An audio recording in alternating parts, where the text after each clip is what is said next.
Hi guys, this is Midnight Crisis. Vile we've been doing something different. Tuna hope unaipenda. So leo tuko na discussion. I will be having a few guests. Then we'll be discussing equality in marriages. So stay tuned guys. Alafu msisahau kucomment, kusubscribe, alafu kushare. We love you guys. So ladies and gentlemen, hamjambo. Alright, karibu sana Bob. Thank you so much ladies and gentlemen for making it today and having time for our Midnight Crisis. This is Ndereti Mtaani and you're happy to host the usual. So I'll start from my right. I will introduce Daktari, the cake master. Daktari mwenyewe, the baker. I don't understand mahali daktari wa keki anaingilianga, but all in all, I think it's ni daktari. Oh, daktari ni ya masomo. All right. And again on my right, we still have the one and only, a lovely lady who goes by the name Judy. I'm the casting director. Happy to have you today also. And on my left, niko na the one and only Yvonne Jonjo. I'm ukipenda Spirits by Why. Asante sana for making it today. And then again, finally, guru mwenyewe. Na wewe kama tuko na daktari upande huu, tuko na the dog master. The dog master.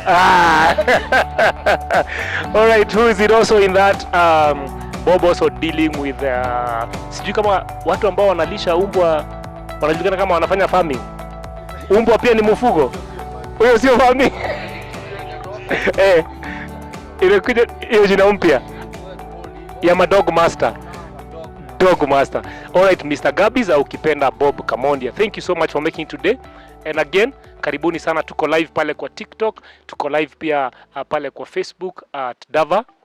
Na tunashukuru sana kwa wale ambao wanatufuata pale. We also want to give thanks, many thanks to our crew.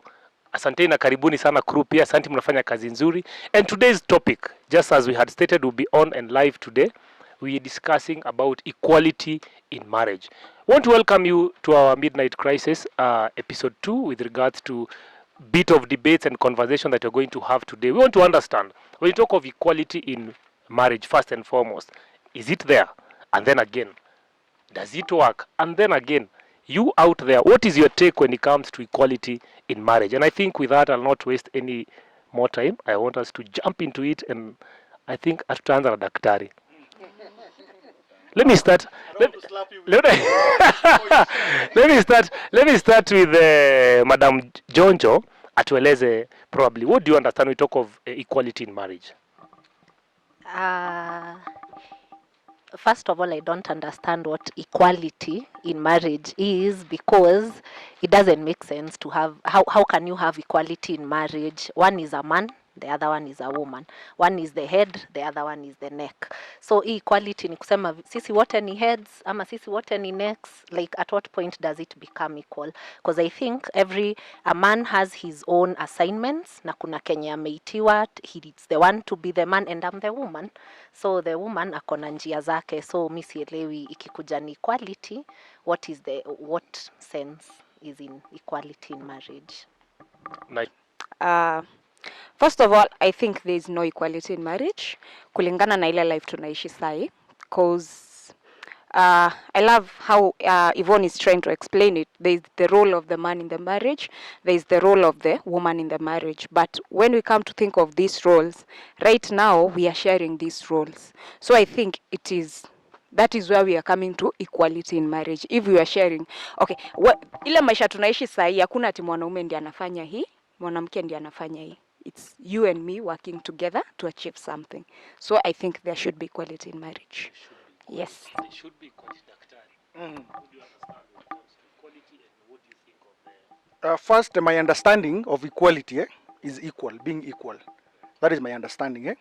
But I think trying to push equality in marriage, that's a bit of I don't want to use majina yenye italeta tashwishi saa hizi, but I think it's being stupid to push for equality in marriage, because one, there's no way, if you two are equal, then mbona mnafanya nini pamoja?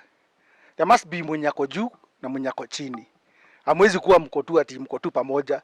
And it only comes when unajua the ladies squeeze wanajifeel no ati we are equal. Unafanya whatever you can do, I can do better. That's being stupid. Because if Even when God creating us, he knew. Alijua wewe nimekuumba ukue man akue top and a woman on bottom. And things happen. That's my open montage. I mean, we mpaka umeanza editing hapa. Amefungua mpaka na montage. Sabob. Montage. Mchape na introduction. Haya. Intro. Personally. Mimi personally. Equality actually naweza second my neighbor here that equality hakuna venye tunaweza kuwa equal kwa nyumba basing on our history backwards to quote Bible. I think a man alikuwa paka kuintroducewa first creation. I think there was a first and second creation. A man came first. He was ni kama alikuwa okay, sorry to say, ni kama alikuwa privileged alafu huyo mwingine akakuwa the same Bible insist that a man came, then they were given he was given a helper. So mwenye kazi na helper wake ni kama goat wife Sela montage. Ni kama goat wife na Mboch si ni helper. Nowadays tunawaita manager, house manager. Kuna hapa CEO. So sioni kama kuna venye equality inaweza kuwa kwa marriage basing on venye vitu zinafanyika na venye tunafanyanga vitu kwa hiyo institution. Just like an institution. It is an institution. Montage. Certified. Montage by the end. All right. Now, ladies and gentlemen, I think when it comes to equality, you know, whether it is in marriage, we call it a relationship, because there's some of us who hawajaingia kabisa katika ile harakati ya bibi na bwana, lakini wamefikia mahali ambapo they are living together. You know, it's a relationship, you know, and probably that is where they are headed. And I would want to say, when you talk of equality, probably in marriage, hapa hatuangalii, you know, the way at times you go with the constitution, you know, looking at the political, you know, equal rights, I have a right to this, I have a right to this. Because when it comes to marriage, I think it has a lot of imbalances. Let me first start there. And when you talk of equality, hapa ni mahala ambapo, even if you want to be equal, daktari hapa, wewe unaweza pata mtoto. Very good. Unaweza pata mtoto. Haina shida. Uko na watoto. Swali lingine, kwa kupata ule mtoto, can you bear the nini? The pregnancy? Yes. Yeah, through my wife. Through your wife. Yes. So that is where the balance comes in. What you could not do, yeye haezi jipa ile mbegu apate mtoto yeye personally, okay? She's not self-sustaining to do that, okay? Yes. To procreate, okay? Akiwa peke yake. You come in and you do that, mkiwa wawili, fine. And then the balance comes in. Yeye anakubebea nini? Anakubebea nini? Nataka wewe umalize. Nataka uniambie. Umesema wewe huwezi bea. Tufuate the line. Don't deviate. Okay, anatubebea mimba. Wewe na yeye. So that is where the balance comes in. So we'll take the same when it comes to this relationship and when it comes to this marriage. Lile ambalo una upungufu wa shingo sawa, lakini wewe ni nini? Ni kichwa. When the neck comes, then there's a balance. Are we together? So I want us to take it from that perspective. Nisiingie kwa many other versions of trying to explain this. So when it comes to responsibilities, when it comes to, you know, having those children, when it comes to nurturing of the same, tendering for this, caring for these children, because when you get to that institution, as Bob has said, it is an institution. Kuna kazi kwa hiyo institution, running the institution, you know, also that institution inataka income, ndio mambo iweze kuendelea, you know, and all those things.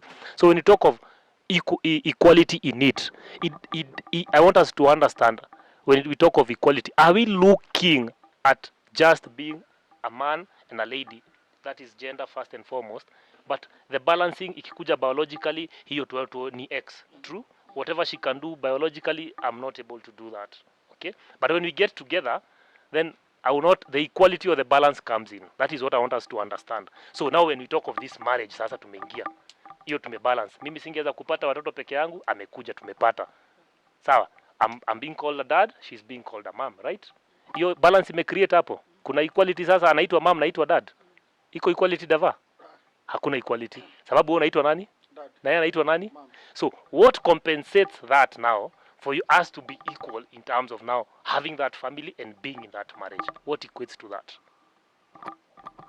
I'm trying to understand your question. It is too comprehensive, but I think I'm going to dilute it.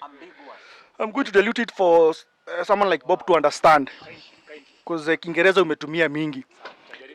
My point and my stand is this, whether amekuja nimempatia bole ndiye amebeba mimi sijabeba, yeye amepata mtoto mimi sijaenda kupata mtoto, I still hold the stand that we are not equal. I'm superior, yeye ako, sitaki kusema ako inferior, but ako under me. So to make this point clear is whether both of us we are working, I will demand yeye akifanya kazi akilipa mshahara ailete, mimi ndo ndapanga hiyo pesa venye itatumika kwa hiyo nyumba. Because I'm the head. I'm the head at the end of the day. So sitaki kupata ati sijui kumenunuliwa hapo kitu yenye hata sijakonsultiwa. Sijui John anakuja napata kuna kikombe mpya. Nani amekupatia ruhusa ya kuweka hiyo kikombe kwa hiyo nyumba? Decision inapitia kwa the head. So I have to know everything. Nafaa kujua mpaka panya yenye kwa hiyo nyumba. Ikifa hata hizo panya ukizipea dawa, I should be the one authorizing that. Exactly.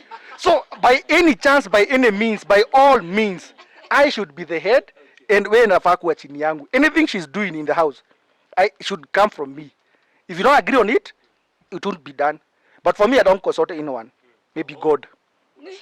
Me na shoot too. Maybe God. God, not maybe.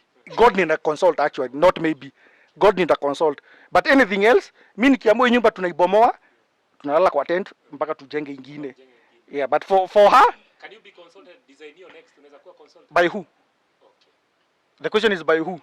But yeye hata akiosha hiyo nyumba lazima kwanza niulize. Asioshe mahali utaki uchafu. Exactly. Na maybe nilikuwa nataka ikiwa hivyo na hiyo dust. So why mbona umeiguza mbona umeiguza? Ama kuspray nini doom ati inzi zikufe. Nani amesema they are part of that family. Yeah. And you're feeding all of them. And I'm feeding all of them including her. Ladies and gentlemen, I like where the conversation is headed. Yvonne, what do you think about what Daktari is saying with regards to, again, the balance and the equality? Na vile amesema, kwake kama utaingia huko, hata panya ama mende wachana nayo, usijaribu kuinini kama mjaongea naye. And this, I want to take it literally. That means a lot. Like even probably the way you would wish to dress, the way you'd want to make your hair, then that speaks a lot, Daktari. Because you want to tell me that when Yvonne decides that anataka kunyolewa, it's a tall order. Kama haijapitia kwako, hafai kunyolewa. That was what I said. That's what I'm saying. I'm taking it literally like that. That is what you mean. When I paid her dowry, Yes, I own her. you own her. So anything Daktari, nataka kunaona. kidogo Daktari, anafaa kuuliza. Anafaa kuuliza. What do you think of that, Yvonne? What do you think of that? Let's take it. No. I'm okay. I'm in the cage. Tutakufungulia saa hii. Unleash. Yes. Okay, Hira, mimi I think there is something like individuality in marriage. There is also what the wife prefers. There is, I think, Daktari kuna mali anafika ana make sense. He's the head, it should come from him. But also, as the woman, kuna vitu nimekelewa mimi. I'm not wasted space. I have a brain. I have desires of my heart. I have exactly sikuekelewa hapo. And when I'm given maybe to a man as a wife, it means there are duties I have as a wife. I have a friend, for example. Unfortunately, the mom passed away. Alikuwa ananiambia, Yvonne, unajua niliangalia nikaona kuna haja ya mwanamke kwa boma. Because I woke up one day nikapata kumejaa vumbi. Ika feel awkward, nikashindwa sijaiona vumbi. And that is when it hit me, someone was cleaning that. Because for him, he will help to cook for the nini. So mimi spendi mende. So sitagoja because it is my duty as a wife. You built me a house. It is up to me to make it into a home. There are some decisions tena nikikuja kila kitu kwako ni kama sina akili utachoka. I'll wear you out because there are some things I can use my head nione hatufai kukaa na uchafu. Yes, Yes, and also as your wife, pia mimi kuna se niko nayo mi za utatembea nje ukiwa na socks imeraruka nikiwa it will reflect on me, you know, because I'm the one who notices the details. Hautaenda maybe ukiwa na uchafu ati because wende utasema ama utaoga. Okay, kuna mali itafika usipooga juu siku hizi kuna wenye hawaogi, but I'm just saying there is individuality. Maybe we should respect each other's individuality. As much as you don't want me to clean the house ama kutoa inzi because you're feeding them, you have to allow me to understand why should we keep them, because it is also my home. I'm also living there. Yeah, so hizo inzi lazima tujue, because you can also confuse, there's something nowadays called black soldier flies. Sijui kama umezisikia? Exactly, za feeds ambazo zinatumika sana, so huenda ikawa analea vitu kama hizo, but apparently daktari hapo na kidogo, acha nisifike hapo. What is your take Judy with regards to this man, you know, being the head, and here we are talking about equality, and yeye amesema hamuko equal, akisema tunakanyanga lami tunapitia side ya right, hata kama unajua we should keep left, wewe unajuaga tu unatulia unafuata right. What do you think of that? Personally, I think it is wrong. As I advocate for equality in marriage, and as I come to your home to be your wife, there are things that they are expected of me. I'm not just venye tu umesema sio jiwe imewekelewa hapo. There is what I've been taught by my mom and by the community of what a wife should be, and it is definitely not someone who will go and keep quiet and wait for you to tell me osha vyombo ndio nioshe. There is what that has been instilled in me so that I can help you become a better person as well. It's not for me, it is for my family. I will not clean just for myself. I will clean for you and for your children. So I think it is very wrong. And I feel like when we talk about equality, there's a question you asked. When you are called mom and you are called dad and I'm called mom, I think there's equality in that, because each hold the same magnitude. Being a father and being a mother, there's no one greater than the other. So I think there's equality in that, and that is why I'm saying there should be equality in marriage, and up to that point there is equality in marriage, because as much as I would want, hata kama hutakuwa, I can never be mom and dad. The kid cannot call me mom on Monday and on Tuesday call me dad. It's not possible. I'm just They can betray. Monday, this is the name. So I feel up to that point, that is what I understand with equality. Up to that point, that is my equality. We are equal. You are mom, I am dad. We are equal. That gives the balance that I was talking about, because none of us, you know, befits on exactly on your own. You cannot be fit.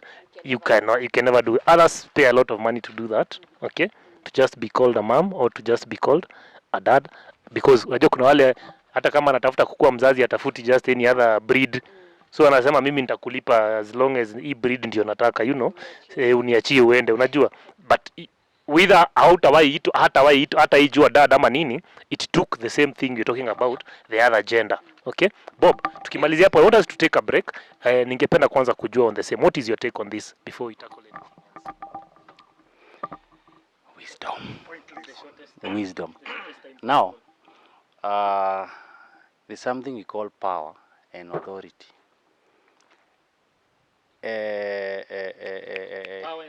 Power and authority between between a woman and a man, kila mtu akona moja ya hizo, na huwezi kuwa na power ukose authority. For the first time kuna kitu na agree na huyu for the first time na sijui kama ita last for 10 minutes. Lakini yeye akona ile ya kitambo, ile ya dictatorship. Unaona? As much as tunataka ifanyike hivyo, sometimes definitely muda umetuacha, imepitwa na wakati. Na tukiendelea, mimi naweza sema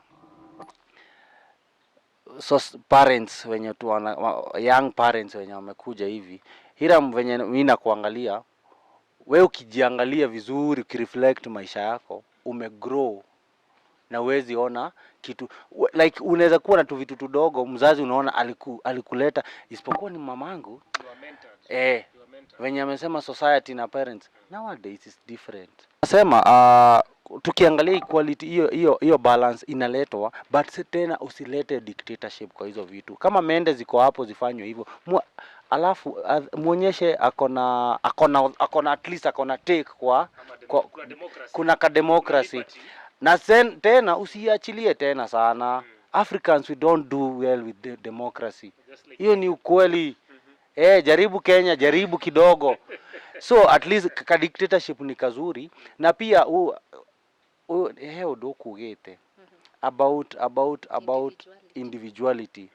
Si ndio? Ukioa huyo mtu, haukuwa mtu danda. Si lazima umwambie kila kitu. Vitu zingine hata anajuanga. By the I understand that the first 6 months mkikanisha na mtu ni kumsoma. Tule tu vitu basic.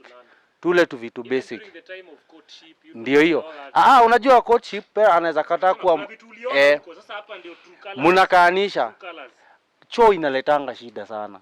Choo. Unaona vitu kama huo venye anachukulia hiyo ana jam. Vile kuna issue mahali unafinya dawa ya meno. Exactly, unafinyia juu. Tissue angalia. Unakojoa juu ya choo, sijui unafaa upanguze. For who? Kukojoa sana juu ya choo. Kama kudrip. Lakini alafu unaenda chini. Shake well after use. Hiyo ni choo ya nyumba na shake well. Kusiko. There's a difference brother. Unaenda kushake huko kwa msitu ama kwa barabara kwa fence, ukienda kutumia choo ya nyumba. So mimi ndio nilikuwa nasema as much as hii quality na balance inaletwa, kuna venye shingo haitaipita kichwa. Na mimi naweza agree, kila kitu ikifanyika kwa nyumba, let the man be consulted. Juu weza kuta mpaka wewe unaleanga hizo mchwa. Jamaa ameambiwa ni mchwa ama ni nini? Kiswahili. Mchwa. Soldier fly. Soldier fly. Ama inzi. Nzige. Nzige ni nini? Tumia Kikuyu bana. Grasshoppers. Unaona? Kama hizo ndizo jamaa ameambiwa, ameenda kwa mganga ameambiwa tumiange hizo. Zinacheza tu kwa nyumba. Alafu jamaa amekuta kuna nuka hii ya freshener. Doom. Ameua zote. Italeta shida. Utajiri imeenda. Umekuja kwangu. Si nilienda correct kitu ulisema. Atununuangi mtu. Uwezi enda kwa Don't correct me. No. Make your point. Don't hatununua. Na nilikuwa najua tu hakuna place hatuwezi enda straight kabisa. Nilijua. No, that is you. Pull up. It's not you, it's your point. Don't correct me. Bob, state your point. My point is, hatununuangi mtu kutoka kwa wazazi wake. He's not a property. He's not a jug or a glass like this. Sprite. Abokude. Ina quench. Sasa tuna appreciatingi the well or the inaitangwa aje? Kulelewa. Bringing hizo vitu zote. Tuna appreciatingi hizo vitu zote. It's not that sisi na ndio maana unapewa anakurespect hivyo, unarespectiwa na wazazi na mnaenda mweka hata moga dherema. Si ndio? The blessings, si ndio? I want to cut you on that point. You've opened up a very important point that I would want us to take a break at that specific point, and probably when we come back, let us ponder around this. We've said daktari amesema vizuri sana that yeye amelipa mahari, mtu ni wake, nyumba nimejenga, kila kitu amenunua, this is my property. Well said. I don't know. Kuna wanaishi gentlemen, kuna wanaishi they don't even ana vita ama anything, but just like he said and what you're stating, hata bibi anajua when he says this is the way, we cannot change that. Na hata wapiganangi, and that is the point. Na wanaishi hivyo. Either you do the right way, the wrong or my way. Yeah. It is either my way or highway. Kuna wenye wanasemanga hivyo. But again, Dog Master, Bwana Bob, Gabbies, na our ladies ambao wako hapa na sisi siku ya leo.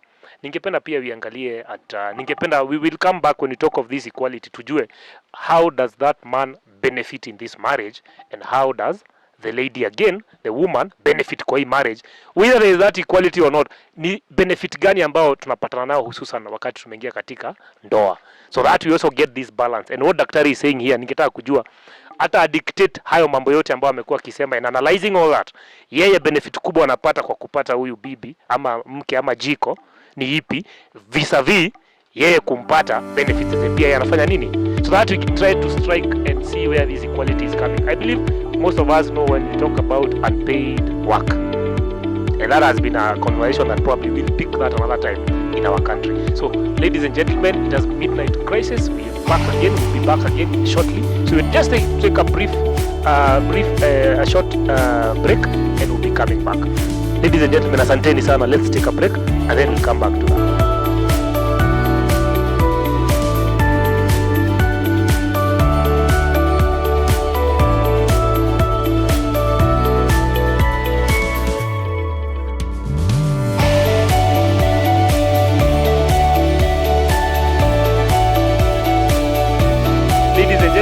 Back again, this is at Midnight Crisis, na tunashukuru pia kwa kuwa umeshirikiana nasi.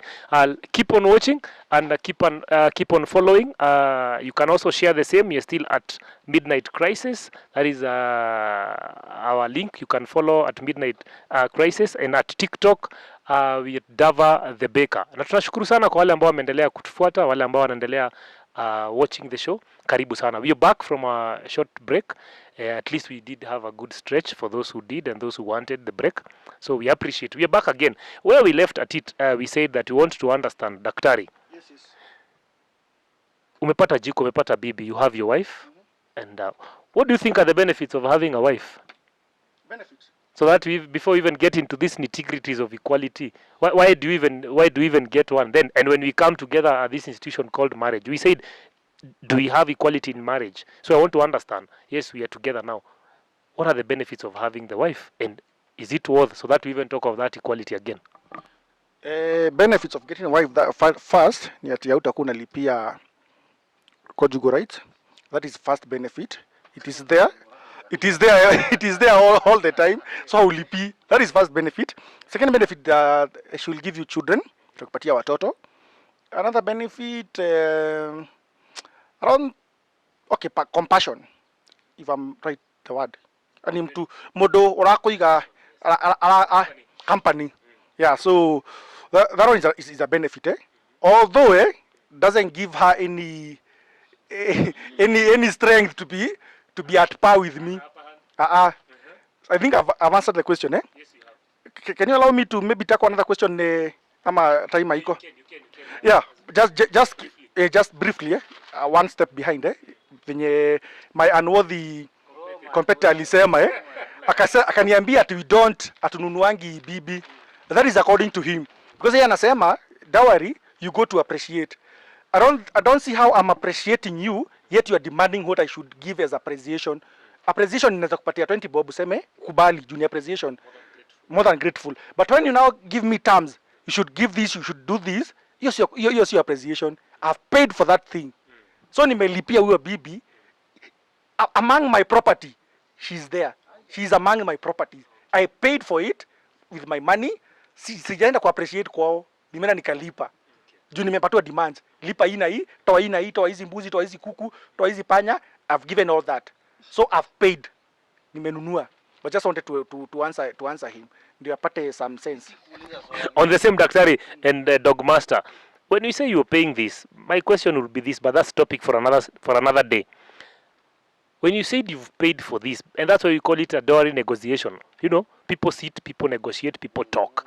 Usually I don't think and believe that any human being has an attached fee or a price tag that you can say you've paid and so you've bought this. Like if I come to buy your vehicle, Daktari, you tell me, hii kama hujafikisha mita 1 na mita 5, mita 6, brother, sahawen, forget. Really do we get that in marriage? Kidogo Daktari, I don't want to Dogmaster staki ujibu hii, because when it comes to negotiation, I know. This story for another day. So bibi yako alifikisha mangapi? Ulifikisha uligongwa. ama the stuff that you bought, that was a fake identity of that person. Hapo ulichezewa. So daktari, sitaki tufungue hapo. We will not open that because I know it's a whole topic that you can discuss. It happens the same. I'm given a list. Letter easy na easy. I'm given a list. Letter easy na easy. And when I'm going for dowry, the same happens. Na kuulizanga hila wewe kwa kulitishwa nini? Naambia mimi sikuitishwa hii. Mimi ameitisha hii. Unaenda hapo amekugonga. No, they usually, and let me say, no, wanaenda kupiga negotiations, tough kubagain. We'll have that topic sometime to come because it will be quite, I think, a topic I would want to hear. It is very broad because I believe then again cultures are different. There are those who will say, mimi sitaki kitu. I just want to know if you are a good man. I am. You are a good man. Then I've given you my girl, I've given you my baby girl, na nimewabariki, na ile siku nitasikia hivi ama hivi, hiyo ndio siku utalipa hii kitu. Parents are different, people are different. Topic for another day, Bob. So back to our topic again. So what are the benefits for you to, if you get that man? I want to get both sides from your end and that other end. Yes. I think the most basic one is companionship, because okay, what I believe when you come to my house, when I come to your house as your wife, it's or that even your house. or even my house, but I don't know if this my culture men will allow to come to my house. They will not allow themselves. Anyway, whoever goes to whichever house, if we are together in one house, I think what we seek first is companionship. Second, we seek comfort. Then we seek the way you had said it, there is something you have that I don't have. Yeah, so tukiendelea hivyo we seek watoto, but not everybody wants children anyway. So it depends with tukishaingia kwa nyumba, tukishapatana na wewe, what do I actually want from you? That is the main question. And what probably in the first instance brought us together, and that is the whole picture of companionship, because I cannot be your companion and I'm not even your friend. I cannot be your companion and I don't even know you. So we have to know each other, we have to know if we are suitable for each other, we have to be friends. What are my aspirations? Yes, what do you want to achieve? Do you want to achieve something, or you're just okay? Yeah, are you okay with me not achieving anything? Are you okay with me, you yes, mi huamka nakaa tu. Are you okay with it? Yes, you know, doctor wants that kind of a wife. So that is what for me it's companionship. The rest is secondary. Benefits. The benefits, si ndio hiyo nimekwambia, companionship. The rest is secondary. The rest depends with you guys. Do you want children? From your space now as a lady, looking at the gender. What do you think men benefit with? Alitaja ngapi kumpa mtoto? Itwe daddy. Kuna ingine alitaja ngumu. I would like to address that. That's what I'm saying. I would like to address that. Where you sit now.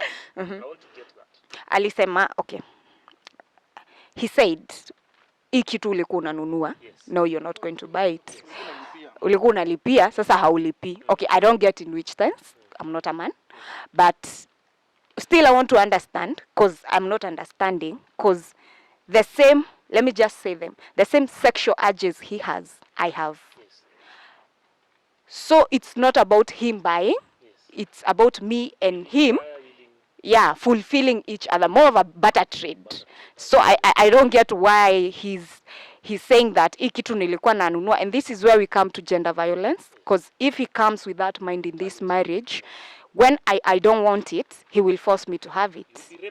I will be raped in my marriage. That's when we come to gender violence, which is another topic for another day, which we are addressing very strongly. We are addressing that very strongly, because it is not right and it is not proper. Does not make sense, because hii kitu haununui. You cannot buy it. In fact, you cannot buy it. And if you can, please feel free, go and buy, but don't expect. There is an open air market. There are so many. Another willing. They're willing to sell you. Daktari, talk to people. So I think it is so wrong. He should not say it, because it's more of a barter trade. Yeah. Na mimi sinu. Okay, I don't know if we buy. I think we do still. If you want to buy Hiram, that's what I'm saying. If you want to buy, go buy, but don't expect to unilipia dowry and expect that you've bought me sexually. You've not. When it comes to dowry, venye mmesema, it's appreciation, and it doesn't even have to be there. It's just a formality, depending with the culture that we come from. It's nothing like kununuliwa. There's nothing like that. Sijui, a topic for another day. Yeah, topic for another day. Sawa, I want him to understand that you cannot buy, you cannot buy my sexual urges, my friend. Yes. You cannot buy her sexual urges. I like that. I think at where we sit now, Yvonne is pondering that, no, because I think I'm next. These people, what topic, where are they heading? Where are they headed with these sexual urges, and who's buying what? Really? What is your take when it comes to the benefits again? Uko na your guy and I'm here. Yeah, okay? And as we do that, I really want to understand those benefits, because there's what brings us together, Daktari. From the word go, other than just the iconography, the picture yenye uliona tu, iconography. Yes, Bob, iconography. Hakuna p mahali, Bob. Icon. Iconography. Yes, the picture. It's creating. Uliona, there's a picture. Okay, when you saw your girl or you saw your guy, there's that picture. Hata kama mko na yeye, unaionanga mahali kwa ka screen hivi peke yako. Okay? So other than what you saw, hata ukina mahali unamfikiria yeye, unamwaza yeye, and that picture, you create that picture somewhere in your mind, in your medulla oblongata. Very well, Daktari. Hey, Dog Master. So what comes in? What are these benefits? Because other than that now, tutaingia kwa ndio tufike kwa ile institution, so that we even get to the equality point. Okay, I think some of the benefits is companionship, not ownership. Good. Companionship, not ownership. Secondly, a warmer bed, definitely, because hata Bible inasema. Sasa wewe. Yes, a warmer bed. Unaweza shinda huko kwa mahoteli. Unaweza shinda walk. Yes. Alafu kirudi nyumbani kuficha. Alafu kirudi nyumbani. No.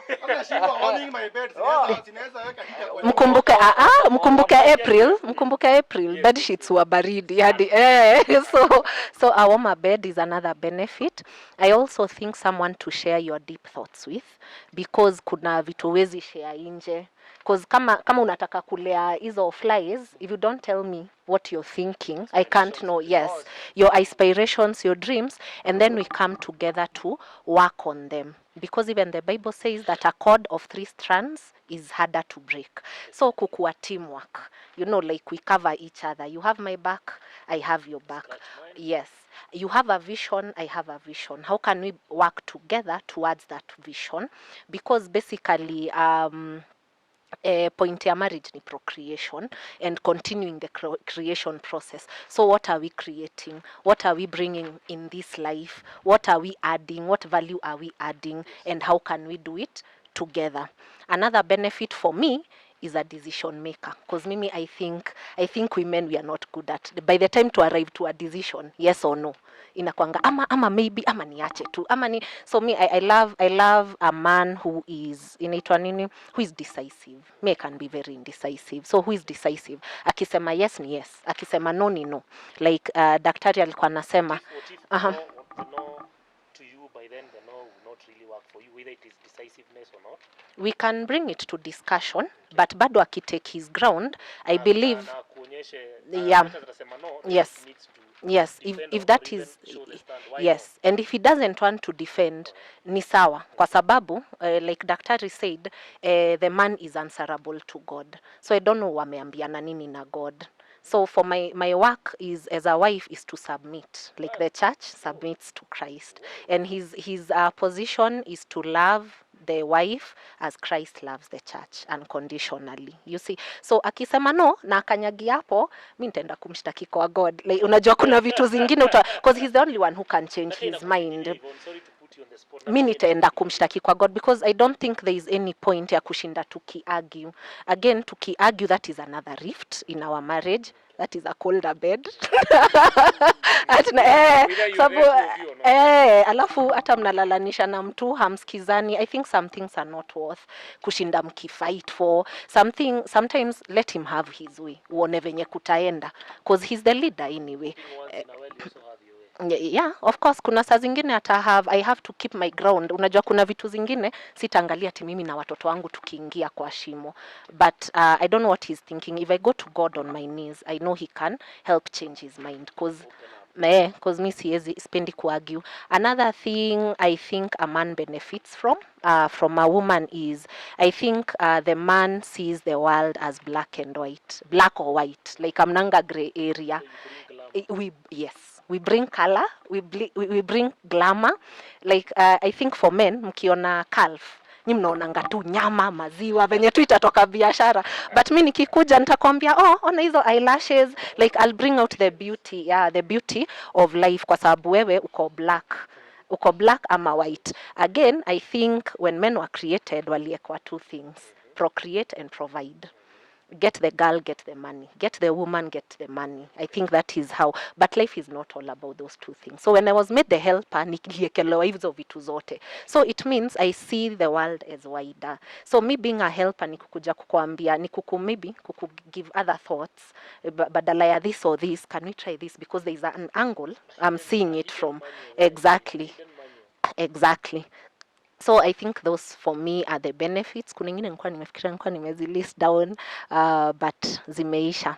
But I'll have a provider and a leader in my family. Another thing inaambiwangwa mushiwe muthuri ndoikagerio mahiga ni ihi. So sitachokozwa. I have niko na security. Unaona hata nikienda nichokoze nimuone exactly. So hata kama mlango koji fungi vizuri tunafeel sio kubaya vile unakuwa exactly. Na kisimama aniambia tupigane na mimi na shamba yangu batee mbele. Exactly. Thank you so much, Yvonne. Wanted to call you Gabiro when it comes to Gabiro. Brother, uko na majina mingi by the way. Gabby's Dog Master, Gabiro, Kuria Mwana. All right. So what's your take on tukimalizia? Zangu ni very simple. Zinaweza rudiwa, zingine zinaweza. My number one, macho. Umeona mtu, umemtaka, una fulfill ya companionship. Unapata sasa hiyo process yote ni companionship. Ya pili ni procreation. Unaona? Mna procreate, mnapata watoto. Ya pili, wacha tu tusiruke hiyo nini? Conjugal rights. Ndio tupate nini? Conjugal rights. Si conjugal. Unapewa kinembe. Wanaita kinembe. Ni rose. Hizi tuko rose coco. Rose coco unasavua. Hiyo. Acha nisiongea wewe. Haya, ya tatu tumeprocreate, si ndio? Tumeenda ya 4. Uko umepata mtu amezaa watoto, that's a territory. And a man needs to have a territory yenye ana ile power nilikwambia, ile power. Sasa ndio hii sasa itumike wapi? Hapa. Na huyu wife yako ako na authority. Unajua kuna vitu unaweza taka na huwezi fulfill na uko na kila kitu. Wife akisema hataki hii, haezi. Ndava unasemaje hapa? So akisema leta vita na majirani. Unaona vitu kama hizo. So unaona at the end of the day, hizo ni vitu zenye mimi naona a man benefits from marrying or bringing a wife kwake kwa nyumba. And at the end of the day, definitely akikuwa na territory atajaribu kuleta security. Ndio maana tunaleta madogi hapo. Dog masters wanaingia hapo. So wanajaribu kuleta ule ubabedume. Musiewe muthuri ndoikagio ni hii. So sorry to say dikuga ta giki takimwe ukite ugo definitely atasikia uoga juu ile anaona huyo mtu ataretaliate na atampiga back. So zangu ni hizo, na hizo ndizo naweza benefit, and actually naweza benefit mara 10 hata nikiishi dunia mara 10. Hakuna vitu zingine. No, thank you so much. Thank you so much, Gabiro Dogmaster. Well, having said that, I just want to remind our viewers that tuko bado pale at Midnight Crisis, pale kwa Facebook, alafu tuko TikTok, tupate pale Dava the Baker. Feel free also to share with your friend. Let us know if you have any question that you'd probably want also to bring forth. If you'd want to share any comment that you'd wish also to see, like us pale, tupe much love and much appreciated kwa wale ambao nimeona pia wanaendelea hapa wakitupatia mapenzi, kwa wale ambao pia wanaendelea kunena nasi na kubonyeza pale kwa mapenzi. Tunashukuru sana. Thank you so much. Tuko live at Midnight Crisis. Tukimalizia, I think could be we almost at the end of it, so I want to get probably tukimalizia the last one. I would want to also understand, since now we've said all this, so now back to the equality equation. Okay? Everybody is talking of compassion. Everybody is talking of how, you know, the security. Everybody is talking now. Tumeingia pale kwa institution. When all these things are said and done, daktari, tumeingia pale nyumbani, okay? Now tuko pamoja. Now the compassion, the compassionate part of it, you know, the being together. Now you're working, she's working, okay? And in this relationship, I would want to echo one thing that I've seen most of us. Now this, I'm not attacking men, but I've realized the reason why most of us are having maybe some single parenting, mostly to the ladies. Daktari, tukipata hii fursa, you've started this institution, whether it is out of wedlock, ama it is through the church, ama it is just come we stay na tunajipata, inafika mahali, and then these responsibilities, now where it is your way or the highway, tumewaacha wengi, na wengi wetu nasikia tunaitwa ni deadbeat dad, you know, na sijasikia deadbeat mama ama dead, sijasikia hiyo kitu sana. It is not possible, eh? Hey, that's what I'm saying. I know, but they are very rare. It is rare. Ni jina hawana. But truthfully, it is rare, eh? Now, getting back to that, it is being said that most of us want to have our cake and eat it, the men, in this manner. When it gets to the serious issue of getting to the institution, it brings a problem. Either we are overlooking the responsibilities, ama we are not taking charge of these responsibilities, ama we are totally running away from them. So even some of the ladies, they are the ones who are walking away, you know. It's like, wewe endelea na hiyo umeita ubambe nini? Undume, ubambe dume wako. Endelea na huo, just let me be. Okay? Na hiyo inaanza kuwa a single family somewhere. Without you, whether uko na pesa ama uko na nini, because ile companionship anaanza kusikia kidogo, to you it is much of now being able to provide, being able to master, being able to be this the alpha nini in your home. You've not given the room for her na watoto kukuwa part and parcel of the family, so they are not making a decision. Mtoto aisema anataka chocolate ikuwe ni chocolate, mtoto aisema anataka smoky ikuwe ni smoky, you know. Babendume amesema hakuna video. That is nonsense. Yeah, that is such things not said by me, but you've typically put it forth, eh? What do you think? Why are these things happening? Do you think it's because of the kind of stance we are taking as men, or it's just that we have responsible young, you know, couples or young men that are getting to this family line without even having been able to probably mentorship them? What do you think is the problem? What do you think is our challenge? Okay, good. Nilisikia pahali wakiandika men, M stands for money. Women, W stands for withdraw. Okay. So money ndio inaleta shida kwanza. Unaona?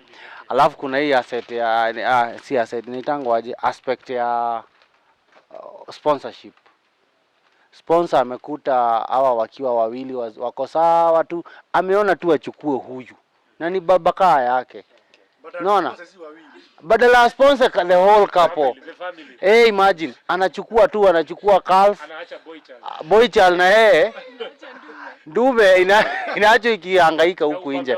Ubabe wake, territory yake, ona tu sasa. So unaona hizo sasa ndizo vitu zinaua hizo vitu. Tumesema nini? Institution in a weekend, unaona? unaenda unakuta watu hata ukijaribu aje na the moment tu ameguzana na huyo mbaba hautawahi match hiyo pesa. Juu ni pesa tu inakaa mtu.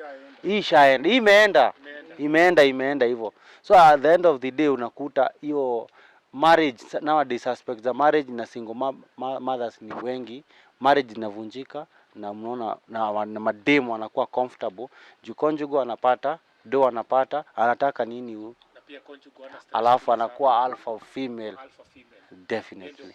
And on the same, is it not maybe putting you on the spot? You said most of us we either drunkards, they're not responsible. You can get money to drink, you can get money to go and just putting it blankly, play around with other ladies and all that, and then I overlook my home. So when it comes now to the serious institution that now we have the two of us, bado tuko pale kwa equality. Mimi nicheze zangu huko nje, nipige sherehe huko nje na nini, but to her she has the ultimate work at home, the domestic chores, angalie familia, watoto, apike, aoshe, na kumbuka tumesema we are working both of us. Okay. But now you feel being the alpha male, just like daktari had said, nikikohoa kuna itikwa, nikisimama kuna simamishwa like that. What's your take on that? I have a take. Mimi ndio nasema najua ladies are vulnerable. Na mimi nowadays although tunaenda kufikiana tuko wakiwa 60, tukiwa 60 wako sasa 30, wakuja 40. Na 40 ni ile nowadays GBTQ unaona venye inafanya. Unaona alphabetical order. Kutoka na huku nyuma. So unaona women tend to be vulnerable. Ukienda usiku, jamaa umeenda, dema amejipeleka. Me I know of a woman mwenye alienda akona pesa yake, akona nini yake, akachukua akaingia kwa club. Akiingia kwa club definitely kila mtu ameona ako nini, na wanaume wakaenda hapo. At the end of the day alienda akaripiwa. So and sorry to say, so boy chalagera ameingia nakwambia. Probably the people who did that wataka kusema wote hakuna mtu akona girlfriend ama bibi mahali au ameafford kuja kwa club. Maybe wako lakini to focus na huyu. Unaona Unaona sasa huyu unaona alikuwa na everything. Wewe usikie story kama hiyo. Huyu asikie story kama hiyo. Uko na female. Unaweza muachilia kwa nyumba aende kufanya hizo vitu zote. You have to check on the security list ya vitu zote. Ako guarded vizuri. Wako na nani? Mko na nani? Na sometimes na pia nikirudi kwa hiyo story nyingi tukimalizia mwizi unaona kama mtu kama Madheri na alipass the late Madheri, ungejaribu uende kwake uibe kitu, ungeona huyo ataangeachana na hiyo story. Mwizi anachukia kuibiwa. Sela. That is your party shot. I like that. Mwizi anachukia kwa nini?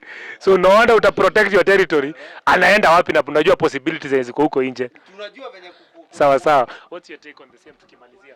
So the question is what is breaking down the institution? And having probably ukiegemea kwa the boy child, being that we are the ones who are wrecking our marriages. Most of us, it is being said that because of I beg to differ. Sijui niangalie kamera gani. Ndio the feminists wakuje wacha hata nitoe hii wanione vizuri. Know who you are coming for. Yes. Know who you are coming from. This is my take. I don't think women are vulnerable. I think women, okay, they can be vulnerable, but in the days we are living in, women have become foolish. No offense. Yes. Because men is money. Nati women umesema ni? Withdraw. But before I withdraw, have I given this man enough opportunity to bring that money? Have I given him a chance? Have I created an environment for him? Yeah, some have, but sikatai. Oh, okay, kuna wenye wanamwaga, but sasa hao sijui shida yao. Mi nasema hawa wenye maybe okay, hata mkipata yeah, because some men they have the inaitwa nini, wako na hiyo capability. Haya, hata akipata do aende kumwaga huko nje.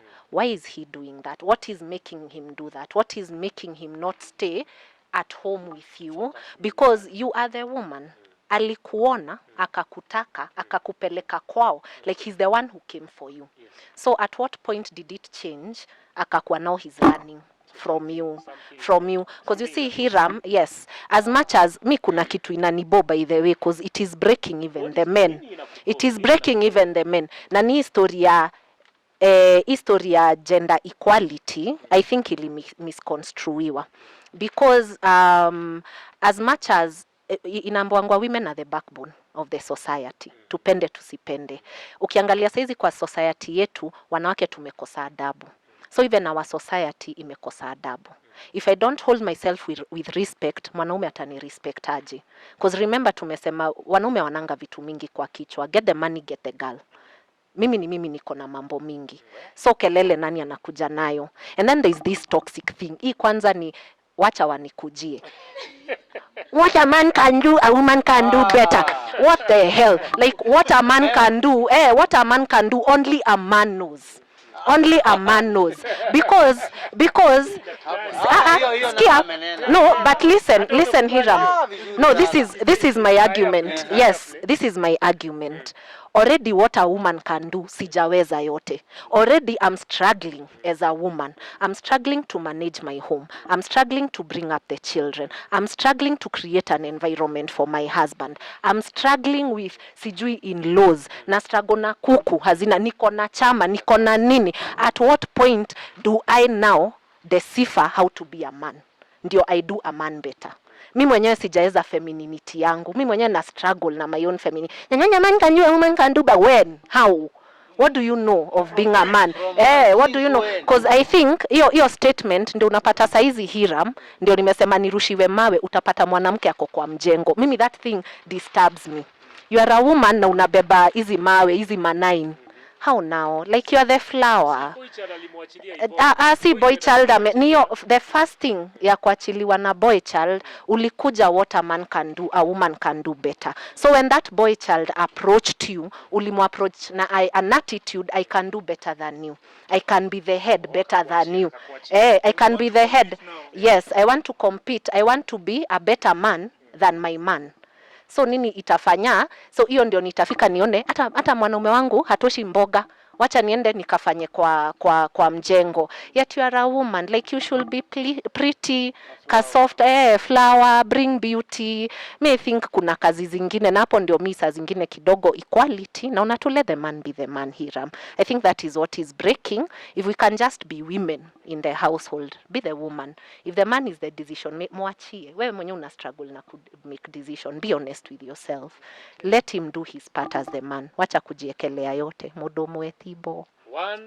I said it. One man is not a buffalo. Oh.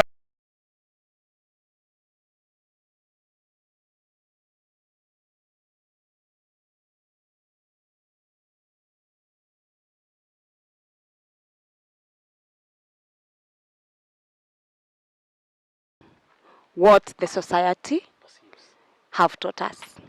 Cause tukisikia when we read these stories hata kwa books, tukisikia kitambo, wewe babu yako alikuwa anachukua watoto anawaongelesha, shosho yako anachukua wasichana anawaongelesha, and anawanacha to what a wife means, what a husband means. I think hiyo imekosa in the society that we live in. Mentorship haiko, and that's why tumefika penye tuko sahi. Na penye tuko sahi, ukifika kwa shida, you start looking for solutions. So when tulifika hapo, the solution which was found, it was the woman empowerment. So woman empowerment has come out two things. One, it's positive. Of course, it's positive. Then it comes to a point when it becomes negative. It becomes toxic. That's the word. Because sahi umeempower huyu uwezi ni empower Hiram. Okay, acha tu niseme ukweli. Hiram utakuja kwangu. Okay, sitakuja kwako unipe stress, my friend. I have been empowered. I've gone to school. I know how to make my own money. I know how to bring up my own children. I know how to do everything. Okay, in short, I can do everything without you. I will not say I will do better. I can do everything without you. Hapo tu ndio tu kidogo. Which is okay, nikitaka unajua nitanunua. Tulisema kuna soko. Tulisema kuna soko. Anyway, I think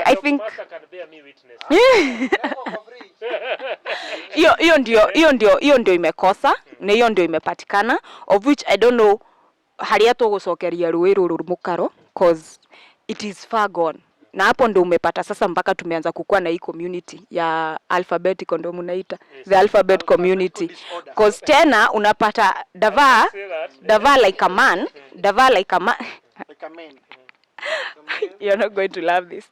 Dava as a man and me as a woman, venye nimetrainiwa, venye nimefunzwa, I become more powerful than Dava. Then Dava anaona mi spendi madem. Si madem, mi spendi madem. Anakuwa traumatized. So Dava start looking for Bob.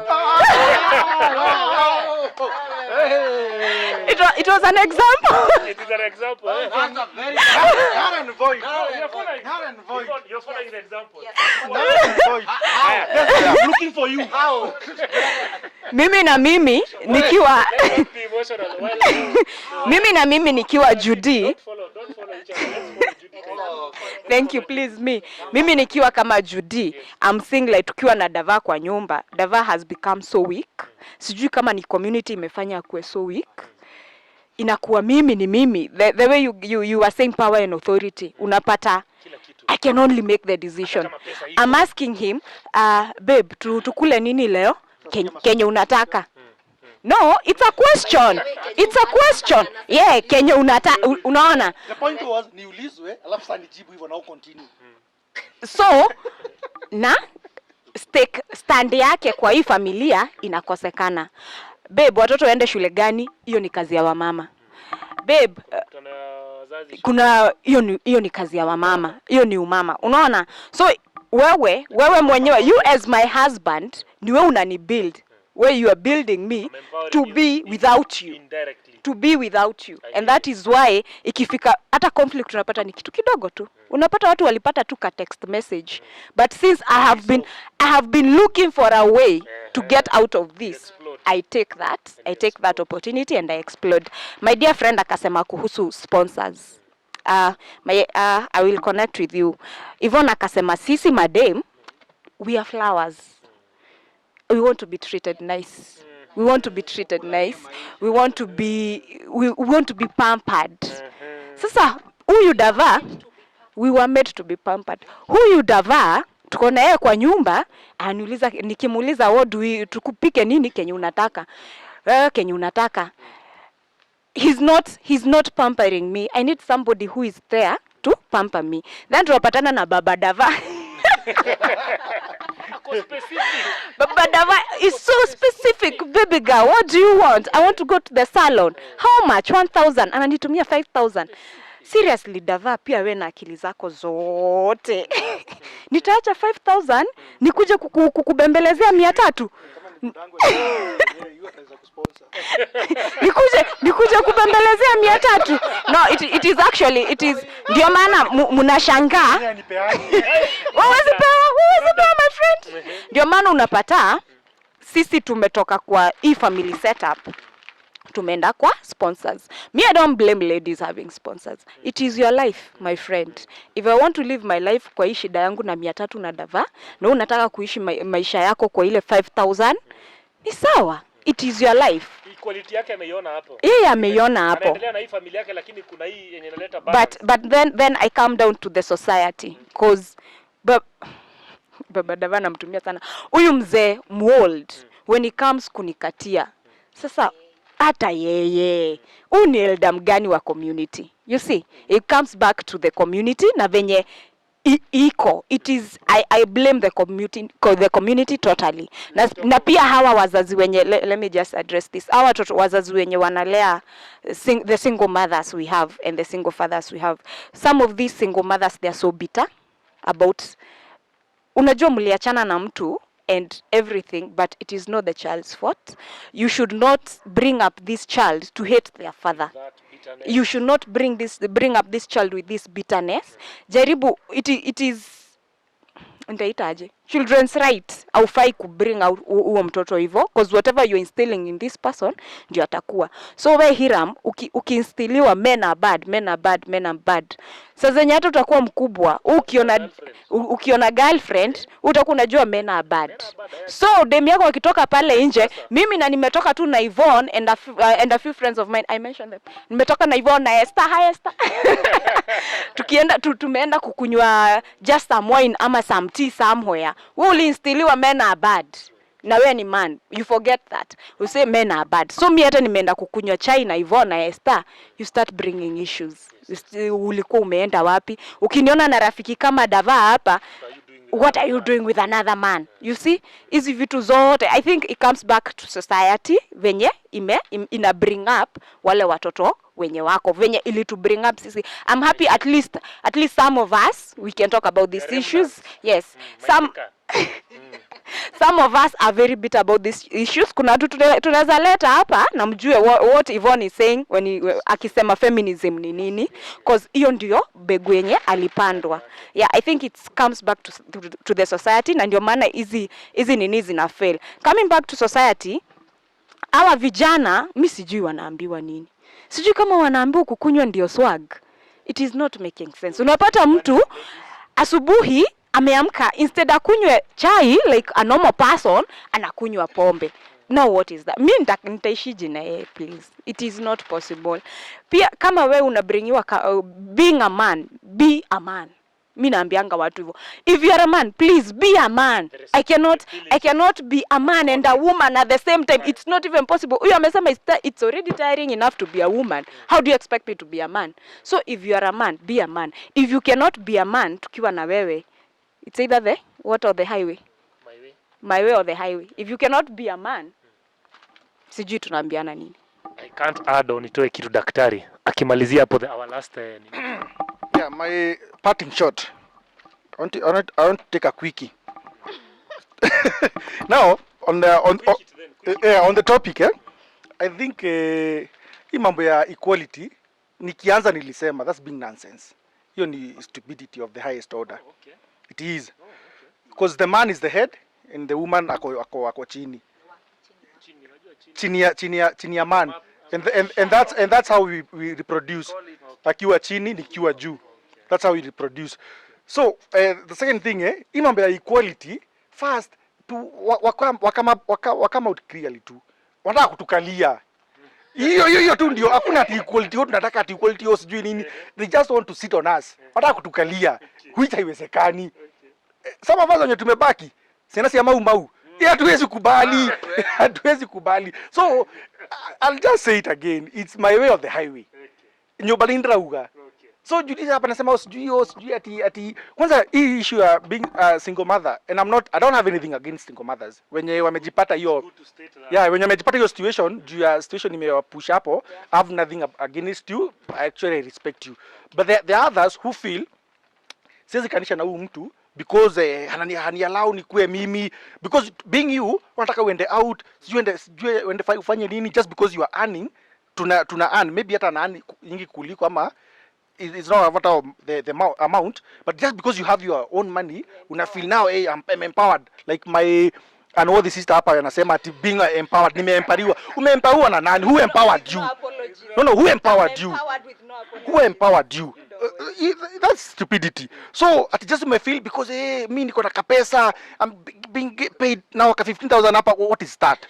Now una feel sasa mimi siwezi kaliwa hapa. Wanalipwa my friend. Wanalipwa. Unajifeel hapa au sijui siwezi kaliwa, nataka kutoka nje. Unajua hao ndio wanaharibu society. Because una feel I can be a man and I can be a woman at the same time.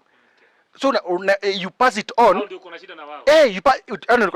You pass it on now to your generation, kuzimewalewa wakiambia usikaliwe na mtu, msichana wangu be pretty na usikaliwe na mtu. Unapata mpaka nao watoto wenyewe tunalelewa saa hizi. Usikaliwa in this context tunamaanisha hata ambiwa vile atafanya. Hata ambiwa haambiliki. Hata kuwa haambiliki asemezeki. Exactly. Hata mteka maji msikitini. Msikitini. Hata tunayajua, tunayafahamu. Mithinka. Okay, Sasa the generation yenye tuna bring up, generation yenye iko nyuma yetu, watoto wenye wanalelewa na our kind of ladies, hata akiwa kwa marriage anafunza hiyo kutoka. Unapata you don't respect your father. It's wrong to be that empowered. It is very wrong. Whoever empowered the lady, whoever empowered the lady, hata kama amekufa anafaa uliwe tena.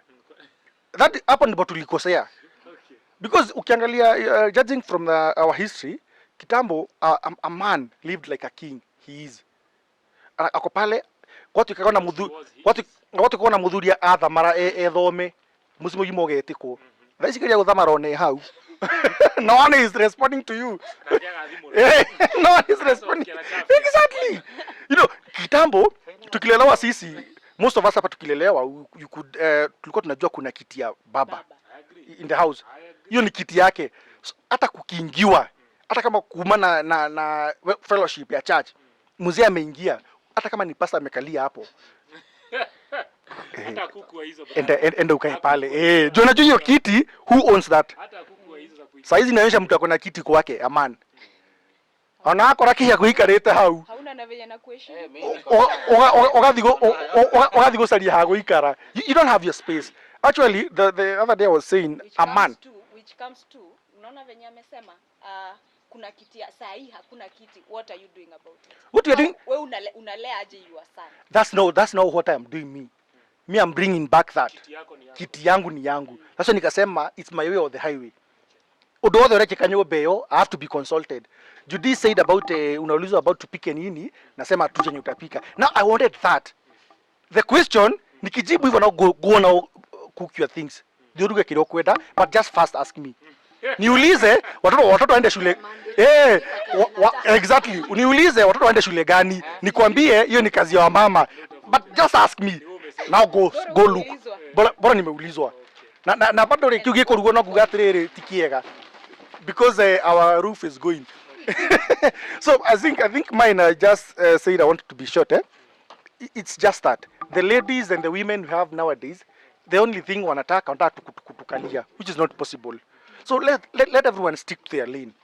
Because we said a man is the head and a woman is the neck. If only they understand that, they can do much more better kuliko wakijaribu kufight kukua kichwa. Because the neck can turn the head kwenye nataka. But sasa kichwa iko hapo bado kichwa. Authority. Ndio iko na mdomo, ndio iko na masikio, ndio iko na kila kitu. So our ladies, unaniangalia wewe. Unajua alisema unajua alisema watu wewe the kia. Now tukimalizia our ladies stick to your lane. Lane yako ni kuwa pale, wewe fanya kazi ya nyumba, pika, even if you are earning, leta hiyo pesa tugawe, but usijaribu kucompete na mimi. That won't work. Na tutalea generation yenyewe haiambiliki zebeki yenye inaingia hizi alphabetical disorder because hajaona anyone wanaona watu wote wakitoshana kwa nyumba. Yeah, so let's just stick to our lanes. Can be anywhere you want to be. Yeah. All right. Thank you so much. Thank you. We only have 30. Ndio hiyo. So in the nikisupport huyu na huyu pia yako si sana. Juu kuna wenye tumeingiliwa. Ladies, unaona ile power nilikwambia? Wana criticize sana hiyo mambo ya power ya acha wana criticize sana mambo ya huyu amesema hiyo kitu, si amekuuliza kenye unataka kupika, after hapo si umemwambia take charge tena bado analeta shida.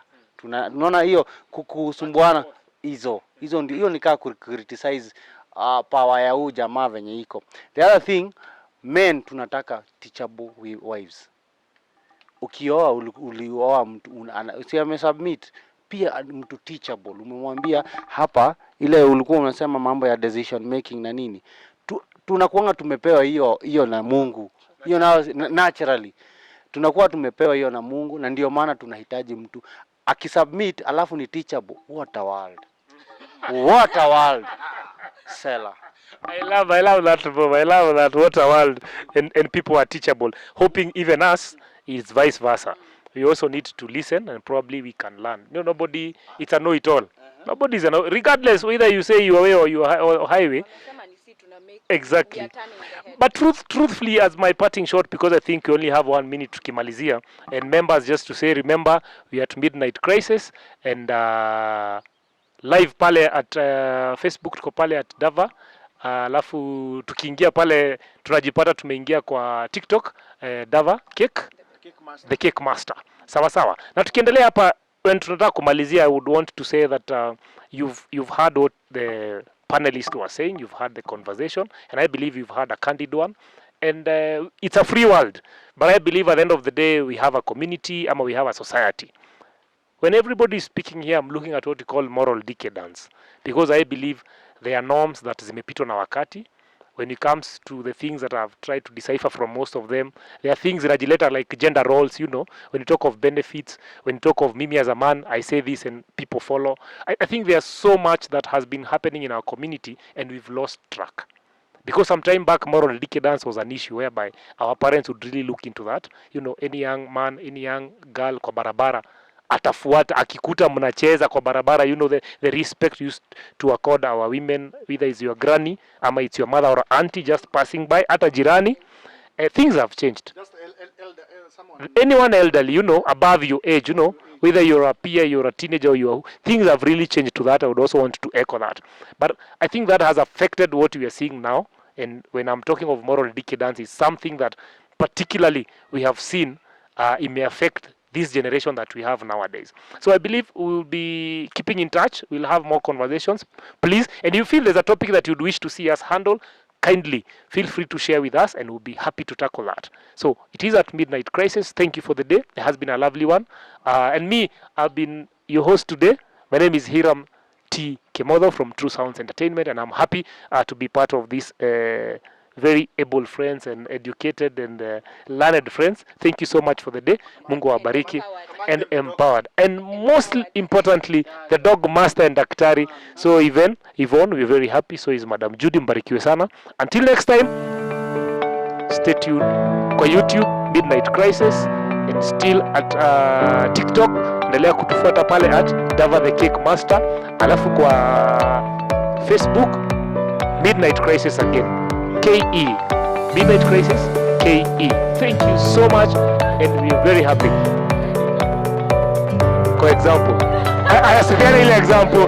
It remains. It is a reality. It is a society. That is what is happening. Thank you so much, guys. Thank you so much. Thank you so much.